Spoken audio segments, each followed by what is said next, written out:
सुहृदं सुलभं सुखदं स्वनुजं च सुखाय ममोघशरम् अपहाय रघुद्वहमन्यमहं न कथञ्चन जातु भजे।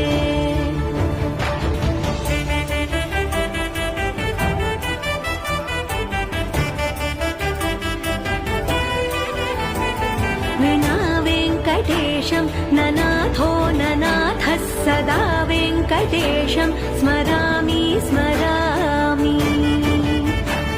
हरे वेङ्कटेश प्रसीद प्रसीद प्रियं वेङ्कटेश प्रयच्छ प्रयच्छ।